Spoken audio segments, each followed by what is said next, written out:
welcome to our alumni from across the world for this leadership edition of Navigating the Turbulence of COVID-19, a series of webinars to help people like yourselves understand this crisis. We are delighted today to have along to talk to all of you, Manfred Kets de Vries. Manfred, who many of you will know, is the Distinguished Clinical Professor of Leadership Development and Organisational Change at INSEAD. And it's just such a privilege to have Manfred along and to give up some of his time to share with us some of his thoughts around this incredible moment that we are all experiencing in the world. So with that, and with that introduction, maybe now we could just begin and sort of dive in a little bit and talk with each other for the next 59 minutes and see where we get to with this situation that we're in. Manfred, welcome. Thank you for being here. Not many places to go, Graham. And I first want to say hello to all my ex-students I don't see, but I got a few messages. And it's very nice. And some said 30 years later, you know, it's get some kind of shock how we look like after 30 years. What's not? You're looking pretty good. You're looking pretty good to me. So Manfred, I mean, this is a question which, you know, is even more pertinent now than it normally is. I mean, normally people say, how are you? And they're just sort of passing the time to get to their point or their agenda. But I'm actually interested to know, how are you and how are you feeling in yourself as you've gone through this last 3-4 months? I'm very fortunate, actually. I live normally in Paris, but I have a house in the south of France. So I'm actually, ironically, living on top of a mountain in the south of France, which is a relatively big garden. So, but I have quite some contact with other people who have very different circumstances, who are locked up, small children. I talked yesterday to one of my ex-students, and she also has coronavirus. And so it's not a very happy situations. Some people have had it. And I compare myself, I had what's called, and maybe the Russians among the people here might understand it, the Bodino autumn moment, which is basically based after Pushkin, who once was also locked up for 3 months because of a cholera epidemic, and it was his most productive period in time. I guess I got there because of an aria. It's not very interesting, but an aria of the Lenski aria of Eugene Onegin. So I have been writing quite a bit. Finished actually 2 books, and so I've been. But I have a lot of contact with ex-students, and it's a very different story. Yeah, it's tough out there. It's been tough. And I want to talk a little bit about I mean, for you, someone like yourself, you've obviously been very productive, but for some people it's been difficult and life has ground to a halt. Some people, of course, have even been laid off. And so there's a lot of struggle. Let's talk a little bit about your work for a few moments. You're the author of 50 books or over 50 books. You've written over 400 academic papers in a very long career of thinking about, writing about, and teaching this subject. And it's almost as if, Manfred, that this moment is made for people like you, because, you know, it shows the very best and the very worst of people, of course, and we've seen a lot of that. When you got into this work, when you started to think about leadership and the psychodynamics of leadership, you formulated a kind of agenda. There was something that lay behind it, and you were very concise in the way that you laid that out. Can you talk about your agenda with these folks and why it's so important now? Yes, I mean, I think in a very simplistic way is that, I mean, at the time I started at Harvard Business School, and many people were interested in structures and strategy and things like that, and they forgot about the person in the organization. And I wanted to bring the person back into the organization, which it sounds now very logical, but at the time it was not so logical. And good leaders, of course, know that the most important thing they should do is talent and culture management. And I was lucky in a way that as the years passed, first culture became an important factor, with The Art of Japanese Management became a bestseller. And later, of course, the issue of emotional intelligence became also on the top of the hit parade in many organizations. But to say it in a more other way, I taught for many years at INSEAD my MBAs, and I loved it. I think I did it very well, but maybe at one point in time you have to do something different. And I decided, and the sad thing was that I had too short a time with them. So I knew them a little bit, but not enough, with some exceptions.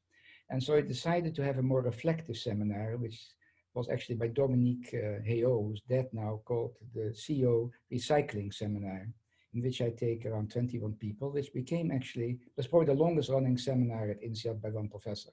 I'm really the fossil or the dinosaur of that in that respect. And I had a personal agenda there. I wanted to create more reflective leaders. Basically, many leaders, as you can look, the Wall Street Journal, other papers, the Financial Times, they derail. And it has to do with, they get too full of themselves, they suffer from what the Greeks called hubris. And I think the statement, which was written above the Temple of Apollo in Delphi, know thyself, is still very true. So know what you're good at, not what you're so good at. I also got quite involved in, I think most top executive teams, which I've discovered, are not very functional. They don't work very well. And I became probably the advocate at INSEAD of team coaching. I mean, team coaching is now everywhere. It was, when I came, even talking about leadership at INSEAD was something strange.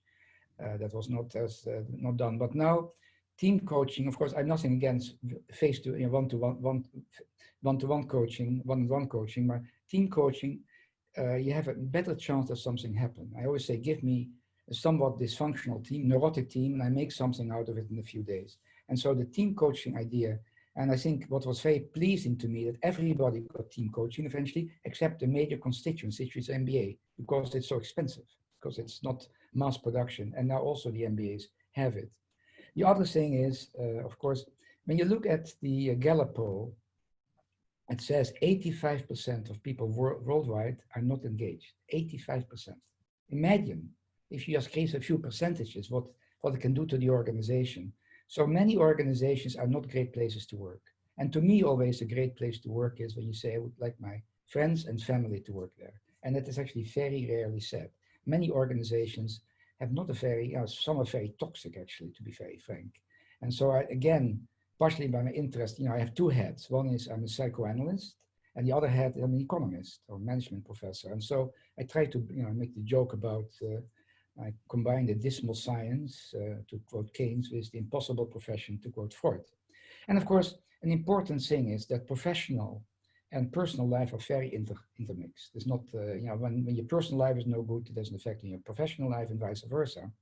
And so, now, when I ask people, when they come to my seminar, actually in the beginning they're a bunch of liars. They say, why are you here? I said, I want to have more effective in my leadership style. I want to have that and that. But if you start to dig a little bit, I always say everybody is normal until you know them better. You get all different other issues. And a big one has to do with how to have somewhat of a more balanced lifestyle. And I think what is nice about that, the MBAs now also have coaching, because the MBAs have to make, many of them have to make two major decisions. Life consists out of certain choices. And a major choice is always, partner. And we don't do very well in that. I mean, look at the amount of divorces. And the other one, of course, is career. And also we don't do very well at that.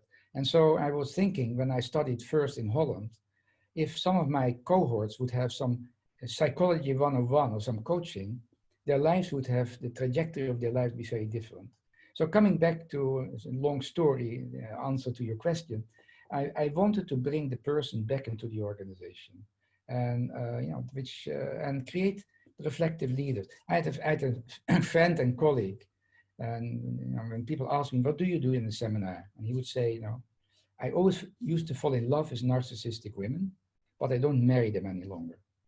So, in a way, I mean, I try to give people a pause, that they start to not, because too many executives, as you might have discovered yourself in your work, suffer from the manic defense. They're all the time busy, by the way, and that's a problem at the moment, because many of them are stuck. And although it's a tragedy what's happening, and many people have died, there's also an opportunity for the world, because I sometimes talk about now the 6 horsemen of the apocalypse. And one, of course, is global warming. Other one is terrorism. Another one has to do with our situation of leadership. You probably come back to that. And of course, I remember very well the film Dr. Strangelove. You're too young. You probably never saw it, but it was Peter Sellers who played all those roles. But it was it was not a joke, because 2 years before you had the Cuban Missile Crisis. So there was this nuclear holocaust, and it's still there. Rocket Man is still hanging around. And so, and then of course, you have now this pandemic. And I already mentioned that we should not be proud. I mean, it wasn't that Warren Buffett who said, when the tide goes out, you see everyone's standing naked. Yeah. Yes, yes. And too many men have been very naked, to be very frank, to say the least. You've touched on so many things already. I mean, that this notion of work-life balance has got to become now work-life integration. And I think, the other pandemic, which we may not have time to talk about here today, but is very salient for leaders and managers, is the pandemic of loneliness that's come because of what's happened as a result of this crisis, that people are locked into their homes. I just want to, could you sum up maybe just in a couple of words, when you say reflective, I think what you're saying is we've become, sort of human doings rather than human beings. If we were watching somebody who had truly become a reflective leader, what would we notice? Someone who did what? I don't think you necessarily notice. We are very good in posturing. So, but I mean, it depends also, no interpretation without association, Graham. So people have to talk a little bit. Of course, we have loneliness and solitude, and I like the solitude being here. It has been certain ways, and of course it depends who you are. Somebody made a joke and said to me a few days ago, and said, finally social distancing is over in Estonia. They can now, from the 2 meters, and go to 5 meters again. So it depends on the culture. Everything is relative. Yeah. So if you're an introvert or an extrovert, I mean, if you have a very rich inner life with a rich inner theater, and I've had executives who all the time drag other people along because they can be alone. So it is, and so how to build up your inner theater so you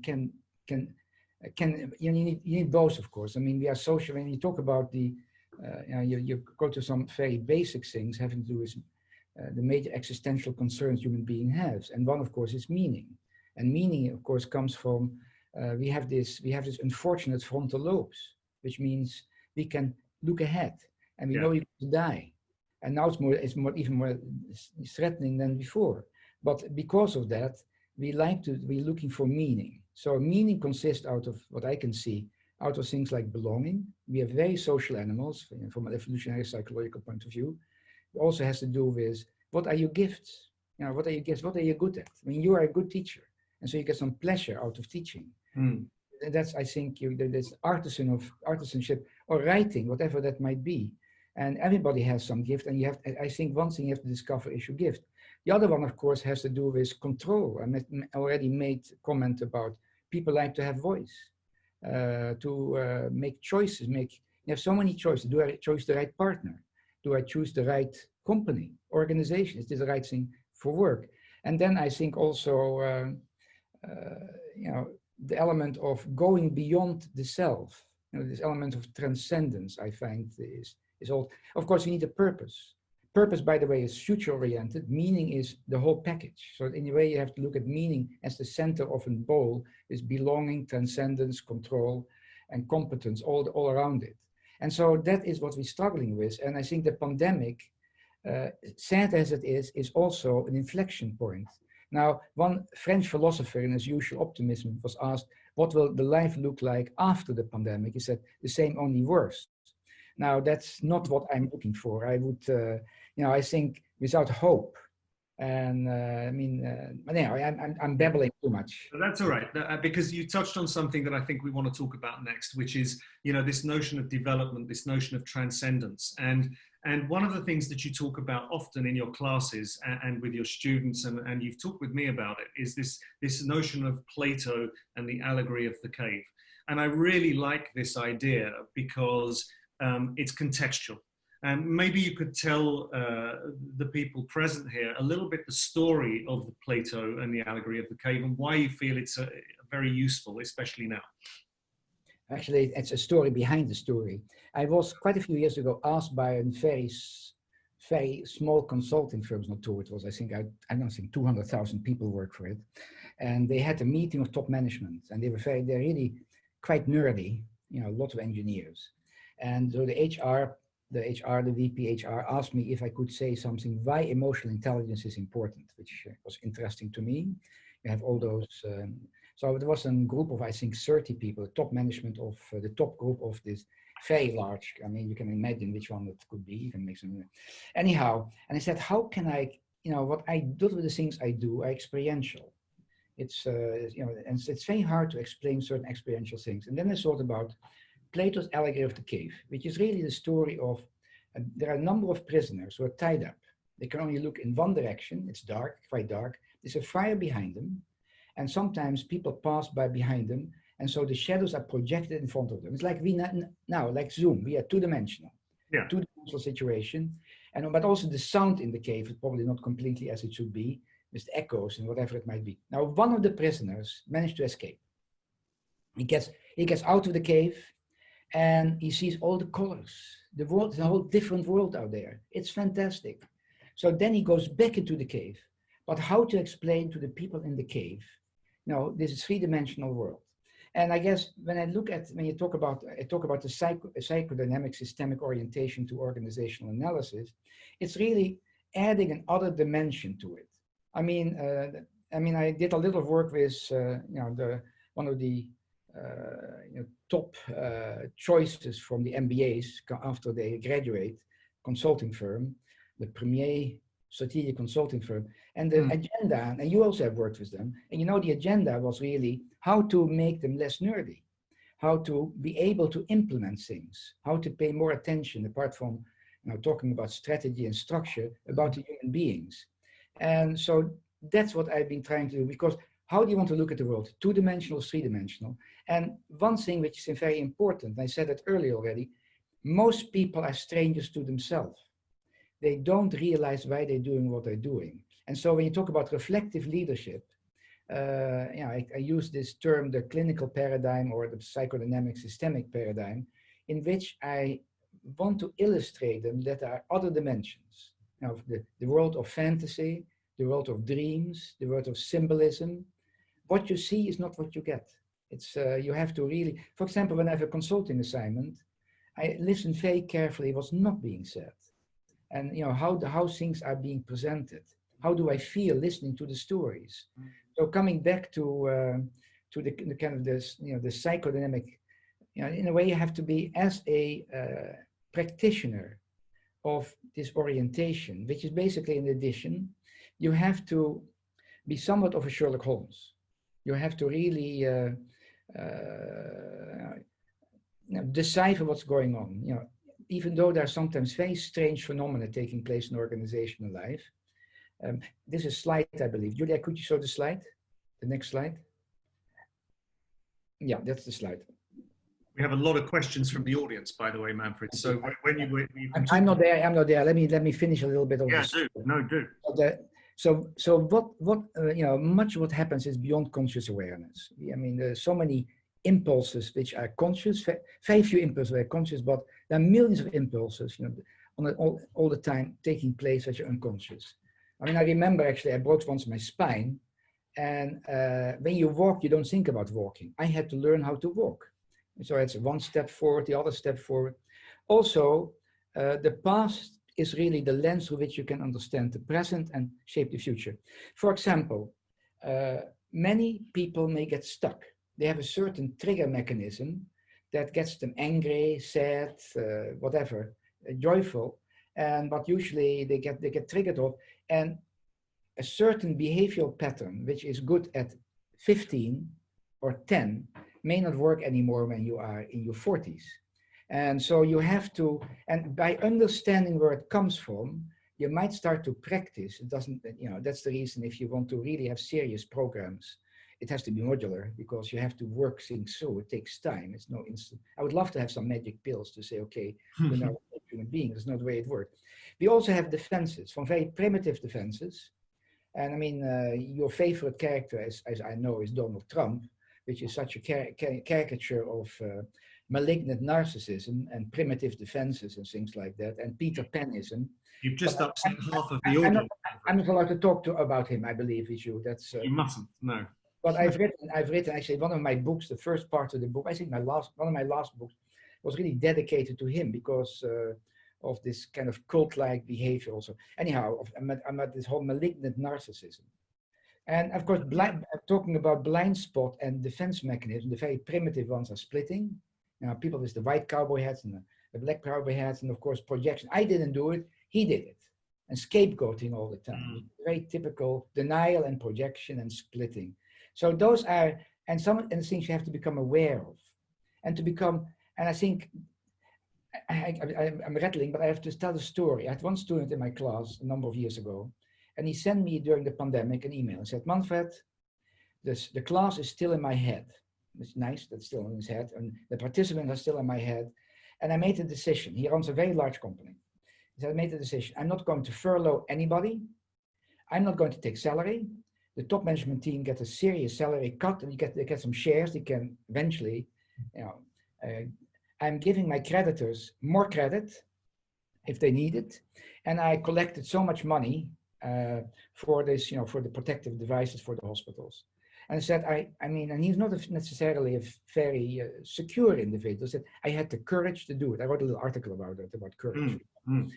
But yet I had the courage to do it. And so what I'm trying to say is that you can learn. I mean, some people say character is destiny, but he had learned to be courageous against his other shareholders in the company, to stand up to them and say, this is the right thing to do, at the moral courage. And unfortunately, there is not enough leadership at the moment to, I mean, you already made an insinuation about male and female leaders, and you know, let me stop here. Let me bring in a couple of. I mean, what you're stimulating a lot of questions from the audience, and I think there's some really interesting stuff that you'll enjoy getting into for a few moments. People out there want some advice on how to hear what is not being said. And this is kind of interesting because a lot of stuff is hidden in organizations. Organizational cultures can be, you know, in and of themselves, and you've done a lot of diagnosis around this. They can be neurotic, they can be paranoid, they can be, you know, there are many defenses. And so how can you advise people, you know, to try to get to the bottom of what's missing or what's not being said in their organization?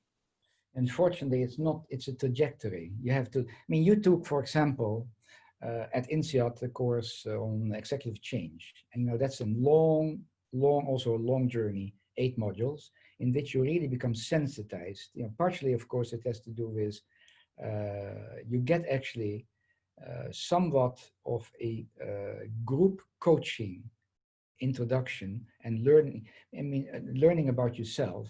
So slowly you start to get insight in things. It's not such thing as magic. I mean, what people, of course, now have, they might have a coach who they can dialogue with. And I think at this point in time, it's, you know, I mean, virtual coaching is not the end all, but it's better than nothing. And so you can do certain things. I had a person who sent me a number of days a dream. And so I was thinking about, of course, I mean, dreams, if you have repetitive dreams, if you have nightmares as an adult, somebody is trying to tell you something, not listening. Now, in the dream, as you know, you're the director, the producer, the scriptwriter, and the main actor. So as a coach or as a psychotherapist, to start to make interpretations is risky because it's not my dream. I project my own fantasies. So you have to learn, you know, that you start to, you have this, you know, you might remember that yourself. I wrote once a paper called Using Yourself as an Instrument. And when you listen to a conversation that you have, and I think a colleague of mine at Harvard talks about being on the dance floor and being on the balcony. So you have to do 2 things. You're playing with the person. I mean, you are having the dialogue with the person. I was, for example, I had a dinner with a person who wanted some of my advice. And and he kept on repeating certain things, and it became too much. And I started to get curious. It was this perfect organization. Everything was fantastic. They had a little issue, and little issue. I mean, I already get all the signs go up. I mean, little issue, and it turned out to be an extremely toxic organization. And a lot of things were not said, but you could read between the lines. Slowly read between the lines. So the thing is, and I'm also a culprit of it. I'm a product of the Harvard Business School, and the Harvard Business School is the advocate of the case study. And I have used in my MBA class always, I've written, I think, more than 100 case studies. I mean, I like case studies, but it's a little bit narcissistic to imagine that in a case discussion of an hour and 20 minutes, you can solve complex organizational problems and you can put together in a simple menu. It's not true. And so it creates, of course, in the participant a certain amount of, I'm not young enough anymore to know everything, I always say. When I was younger, I knew everything, but that's a long, long time ago. Yeah, the older you get, the less you know, I think someone famously said. Manfred, you touched on the word narcissism there for a few moments, and there was a question from the audience, and I think you'll have something to say about this, because I remember in some of your seminars, you used to use the expression, and maybe still do, the fish rots from the head. And one of the questions that came from the audience was, what if the narcissist is the CEO? I mean, quit. You have only one life. Now, I hear it very often. There's of course the worst combination is a narcissistic personality disorder and psychopathy. I mean, think about it. Psychopaths around 1% in the population, and when you go to the financial sector, as you must know a little bit because you come from there originally, it's around 3% of the, can be 3%, gets higher up there. And now it's not, the thing is about psychopaths, they're very good in managing up. So, the trick is in good organizations to get rid of those people early enough. By the way, narcissism is good for you. You all should be somewhat narcissistic. It makes you self-confident, etc., etc. It's always a question of having too much narcissism. That is, and so I also say that leadership is a team sport. I mean, and what I always get irritated about is sometimes the pay scale of CEOs, which is 400 times the average salary, which is ridiculous, meaning that the person at the top is doing the whole. It's of course a team. It's a team. Also about leadership, I always say, like there is no baby without a mother, there's no leader without a context. When you're the managing partner of McKinsey, who's one of my students actually, before the previous one, you need a different leadership style than running a steel mill in the Caucasus, which also was one of my, different leaders. So you have to see it the context. So there's no one answer to those things, but it's a team sport. And that's the reason, coming back to know thyself, you can be good in everything. You can be good in some things, but you have to realize what you're not good at and find some. You might be a great I remember once a company in Africa. I mean, I had to write a report about why this company was so successful. And then he started to talk with me. I couldn't understand him. I'm not completely stupid. But then I realized, I met him later in Davos, what was happening. Also, I said to him, listen, you have this person in whatever, Timbuktu, did a fantastic job. You should say thank you. He said, I cannot do it. Not me. That's not me. But I realized later on that he had a VP HR who would run around the world and say, you did a fantastic, we love you, you did a fantastic job. And in Davos, there was a lady walking behind him who had the lines, the communication lines, made it simple. So he realized, I'm a great strategist, that's what I can do, but some of the other things is not me. Yeah. One of the, it's a very good point. It's a great threat to narcissists to be surrounded by strong people, and of course that's why maybe you need to get out of the way. One of the questions that came in from the audience, and I think it was a rhetorical question, was you talked about the 4 horsemen of the apocalypse, and somebody's actually commented and said, isn't the 5th horseman of the apocalypse actually inequality, which you touched on, and that may well be true. Oh, it's part. I mean, I forgot to say that that's a very big one. This Piketty's study was very indicative. I mentioned 6 horsemen of the apocalypse. Ah, there's 6. Okay. 6 of them, and one is of course inequality, which is an invitation for social unrest. Very much so. Yeah. So I mean, and I think when in certain countries, it's. I mean, I think the Nordic countries do quite well comparatively. And it's also another thing about, by the way, when you think about the leaders who did well during the pandemic, and many of them were women. what differentiated them was that they sorry about that. Sorry about that. I was trying to take that off, but I failed. No baby is crawling on the desk here or something like that. That's all right. Or It's a cat the world that we live in. It's okay. No, I mean I lost my thread actually about it. It's okay. I wanted to actually ask you something else, and it's an interesting word, and it was a word that really triggered me when I first met you 20 years ago, and it's a word that's sort of been a red thread throughout your work, and in fact, it sits in your title. And a lot of people that have been through your seminars or have worked with you on the MBA or elsewhere will remember this word and probably struggle to think about what it means. And I know you have a very specific definition, and I think it's important for leaders to hear it. So you're the distinguished clinical professor of leadership. And what I'm interested to know is, what is the clinical paradigm? And why is the clinical paradigm so useful for leaders at this moment in time? Maybe we can show the slide and our audience can take a look at the Manfred's. Yeah. Do we have to show the slide? We showed it, didn't we, already? No, we haven't shown. We can show one. We can show the next slide. But basically, yeah. Maybe it's a play on words, because as a psychotherapist, it's important to speak the client's language. Yeah. And I find always psychodynamic-systemic is quite overwhelming.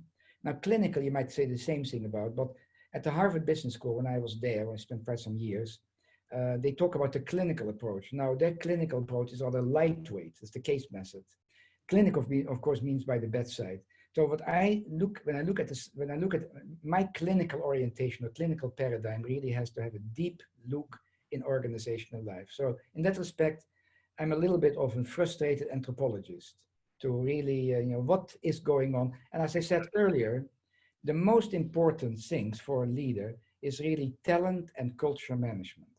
Those are the important things. And we talked about it. The thing is that too many of the leaders who are really bombed have found themselves in an echo chamber. I mean, that's what they are. And how to create a culture where people have a healthy disrespect for the boss. Now, we talk about democracy, but most organizations, actually almost all organizations, are not democratic institutions. It's, there's lots of power games, power corrupts, absolute power corrupts, absolutely, etc. And how to, and you think about, coming back to leadership, I sometimes have the 7C model of leadership. The 7S model was McKinsey with the art of Japanese management at the time. But my 7C model has to do with that leaders have to deal with complexity. Now, to give you a favorite character, obviously, Trump cannot do that. He's a reactive person. He doesn't deal with complexity. Second, the second C is care. You need to care about something, passion. Maybe Trump cares about or something, he cares about himself. Third, you need to have courage. Like this gentleman who wrote me an email and said, that's what I did, to have the courage to stand for the values what the company stands for. I think that's important. I also have the C of critical thinking, that you know what you know, not always necessarily, but you like to know what the other people know. Give other people voice. And when you're going to make changes in your organization, listen to them. So those elements, by the way, of vulnerability, which the derailing, but when I think about the women who have been quite successful, when you look at Denmark, Finland, Norway, New Zealand, Germany, Taiwan, I mean, there's an element of vulnerability. So what I'm always saying, women tend to be less narcissistic. They are more vulnerable. So that's one thing. The other one has to do with confidence. I mean, think about Trump again. He's a man without self-confidence. He has to be boosted all the time. He needs his daily shot, otherwise he gets upset. And then, of course, the element of communication. And the other thing he also misses is compassion. There's no compassion. In that respect, of course, the governor of New York, you take that example, did very well. And also think about the Prime Minister of New Zealand. I mean, the way she went about it, very, very compassionately. So those are some of the things. And of course, many of the leaders we have now have no trust. There's no trust. You don't trust them. No. Are there ways that we can sort of rally people around to solve the serious problems that we have in society? I mean, this does feel like an inflection point. It feels as though a lot of we've been in a very partisan world for a number of years now. We've seen what's gone on in the United States continues to be very partisan. We saw what happened in the UK around Brexit, very divisive, and it seems that leadership has a part to play in this, and it can be very toxic. And I think leadership has been quite toxic in the two scenarios that I've just talked about. But actually, presumably, leadership can also be a healer. How can that happen? And what is the role of leadership in all of that? Let me first look at two things. One has to do with in crisis, you have societal regression. When you take a macro perspective, and which makes for, of course, a sense of helplessness. You have dependency reactions, and then, of course, when you have dependency, you get this strange phenomenon that even dysfunctional leaders get a boost for a while, not too long.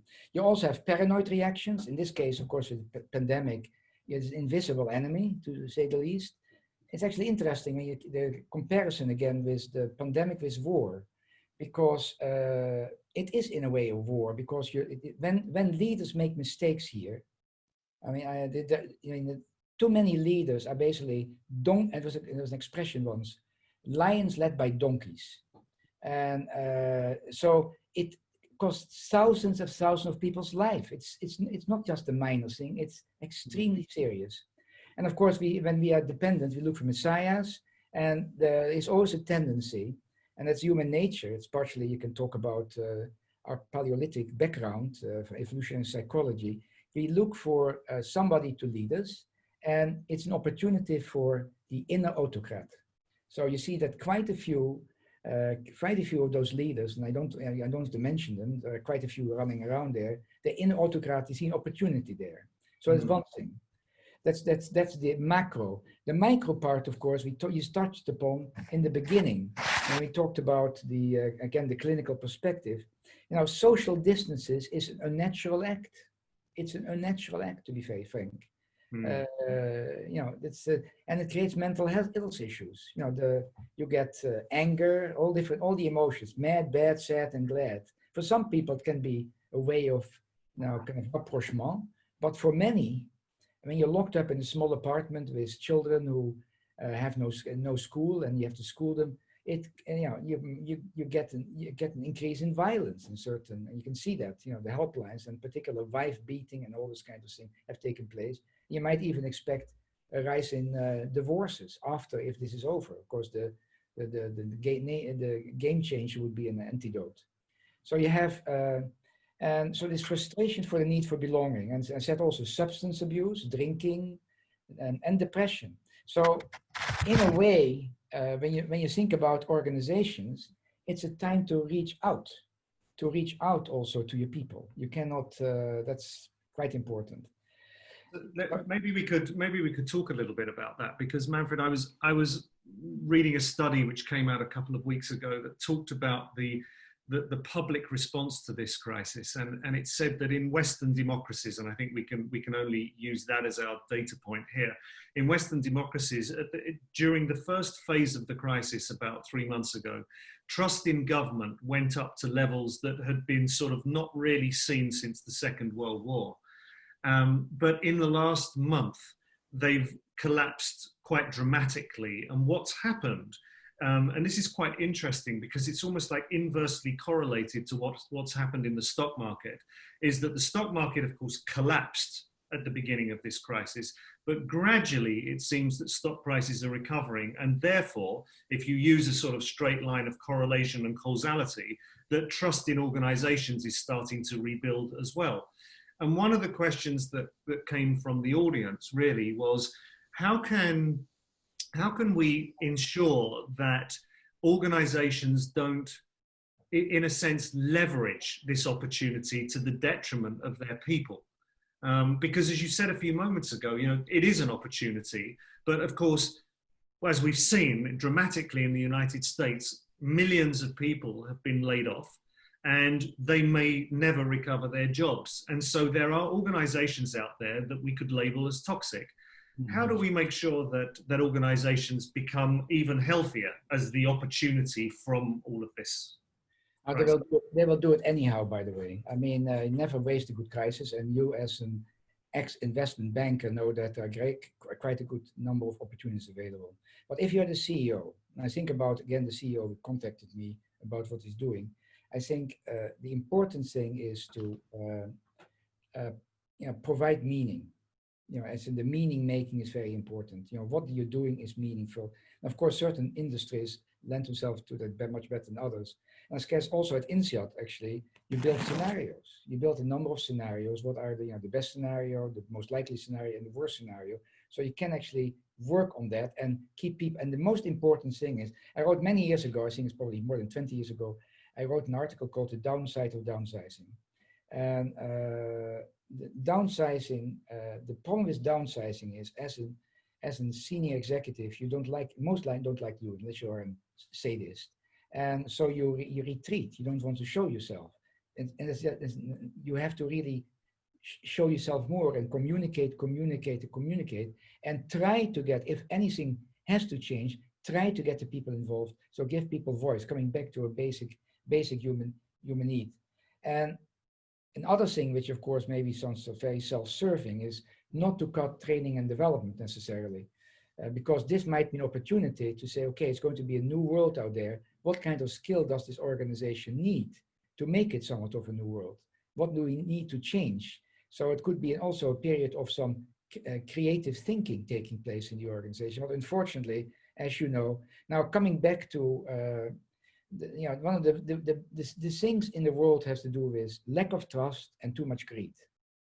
And so for a number of companies, the greed factor will take over, and they will take advantage of it in many ways. And and partially that's, you know that better than I do.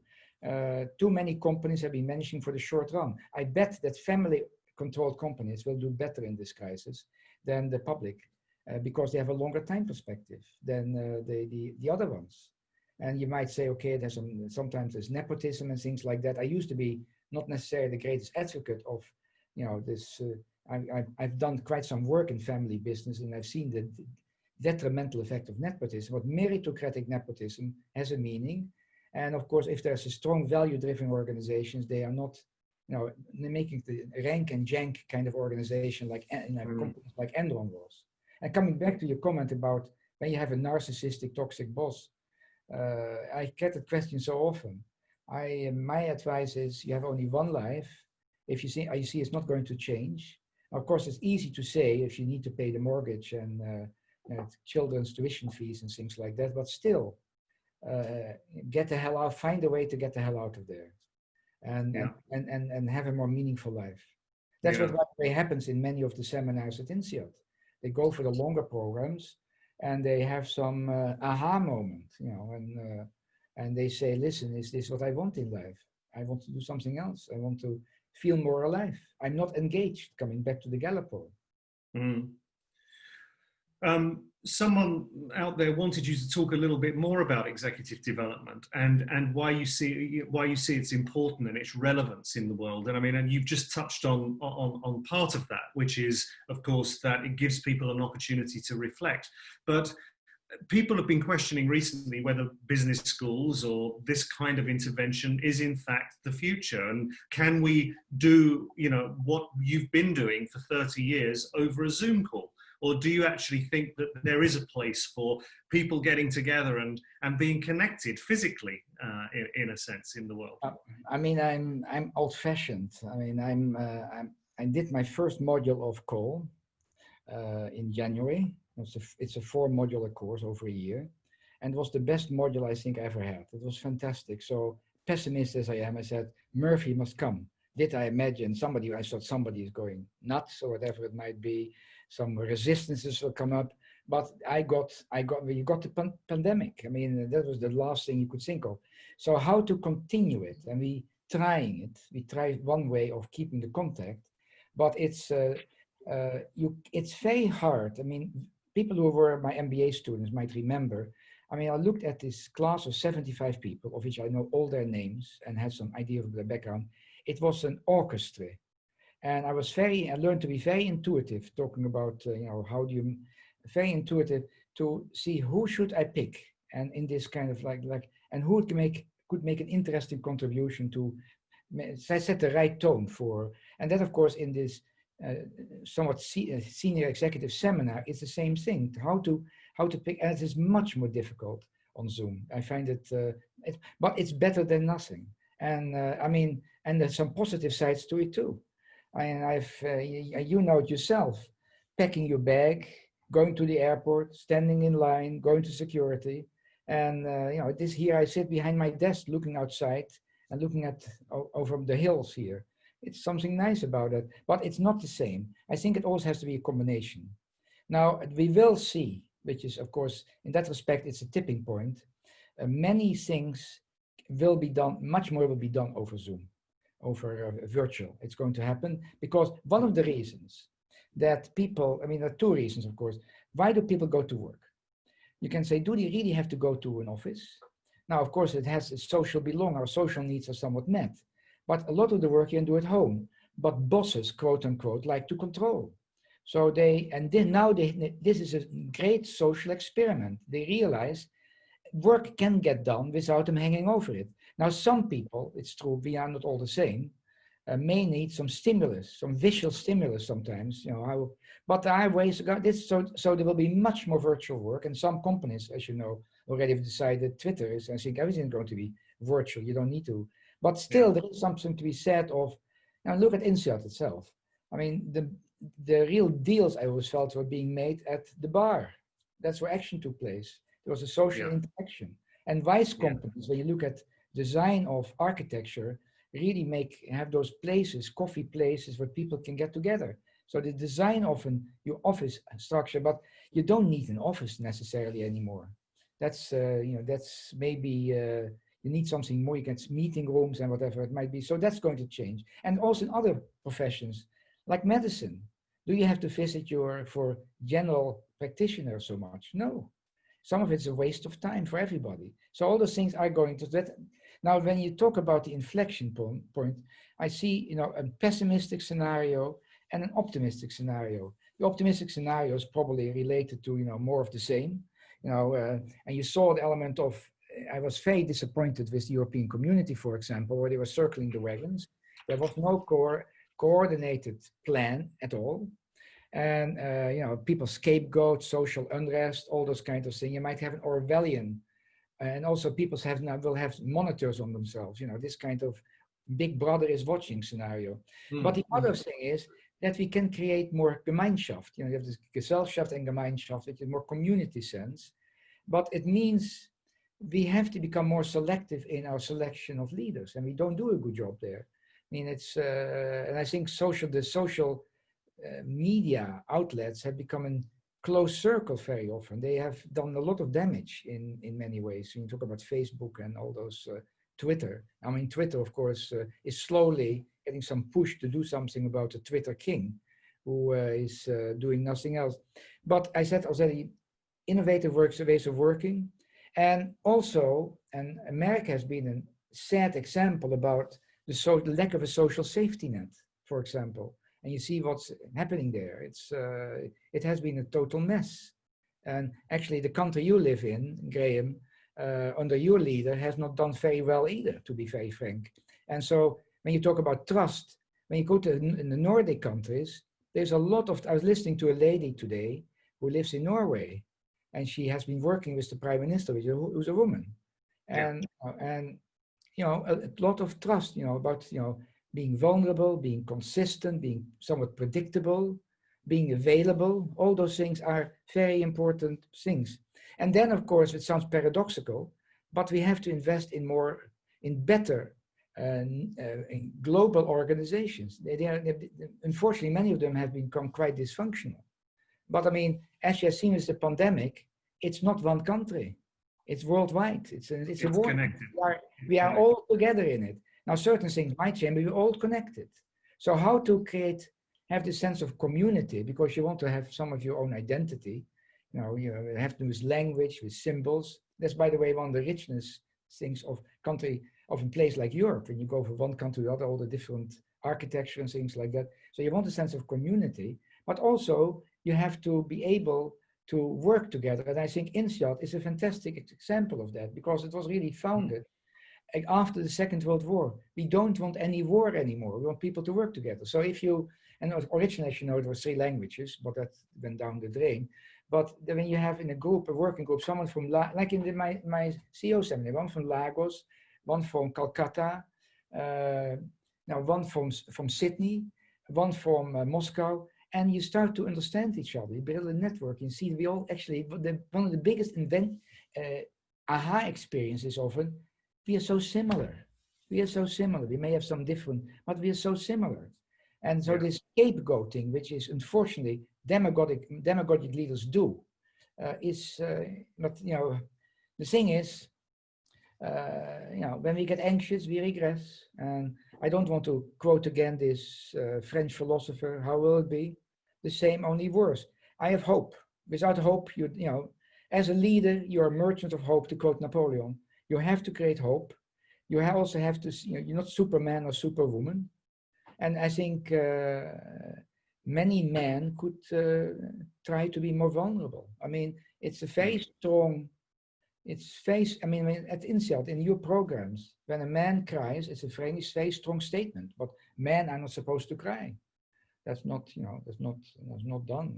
It's true. It's true. And then when women cry, it's often misunderstood, because when women cry, often people feel, men will typically look and say, oh, well, she must be sad. Well, in fact, very often when women cry, it's tears of anger. And so, we have societal mores that actually sort of are predefined, but actually are incorrect. Manfred, there's some interesting questions showing up and from our alumni, and I'd love to just get through a few of them before we close. And I want to come back to leadership, and you were just talking about, how maybe organizations are structured. Is the flat organization, a distributed leadership, a paradigm that we as human beings are sort of in shape for? Can we psychologically live with a flat organization? I know there's been some experiments with that. Zappos is a famous example. But does it work in your view, or do we need leaders who we look up to, but ultimately who become sometimes narcissistic and try to control us? Graham, what is the closest animal to man, to Homo sapiens? Oh, this is a difficult question. I know it's a trick question, Manfred, but I'm going to go for the dolphin.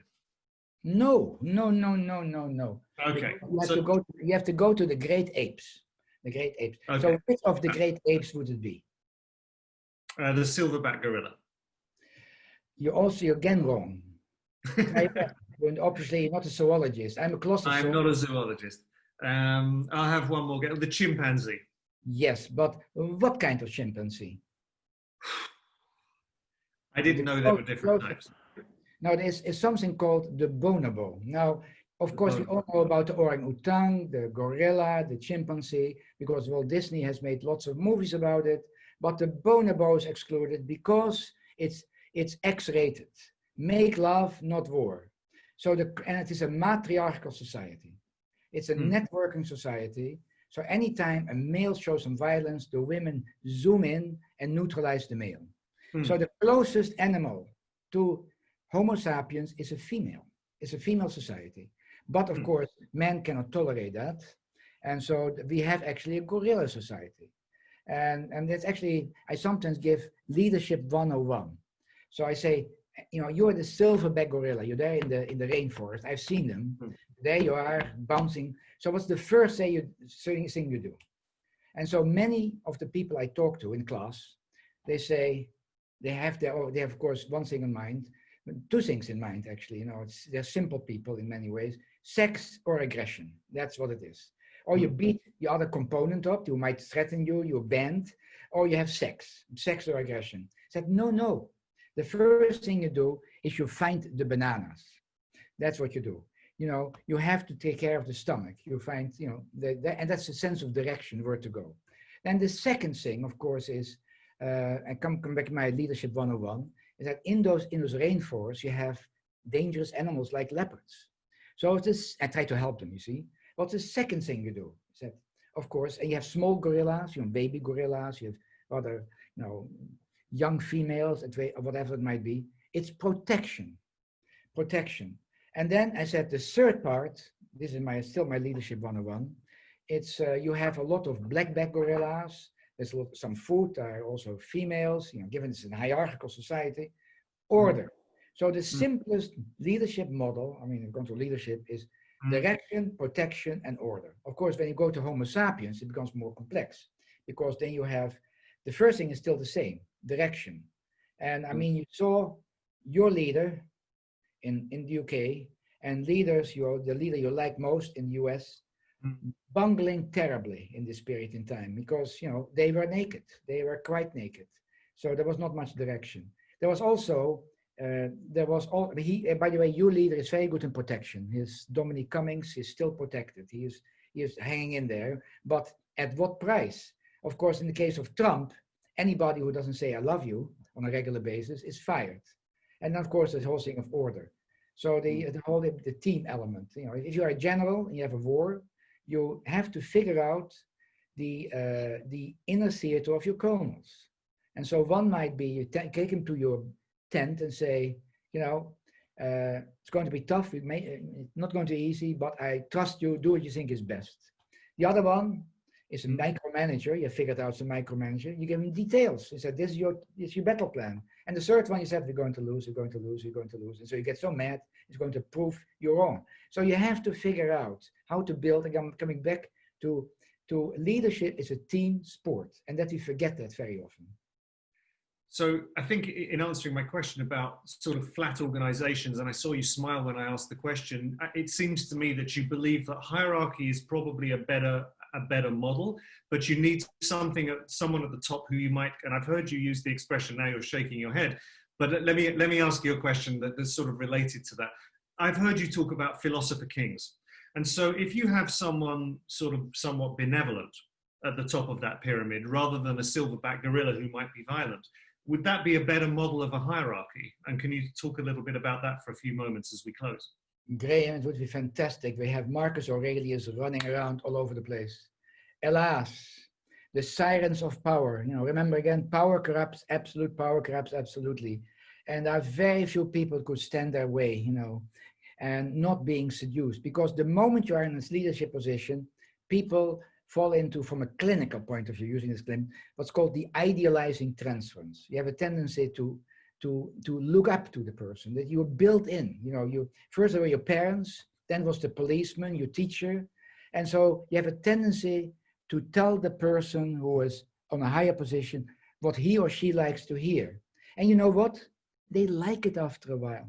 They like it, and they don't like it when people don't tell them what to hear. Actually, you don't want them around you. And so they get fired. And that's the reason so many companies go down the drain. And so it is the delicate dance between narcissism, disposition, narcissism, and the position.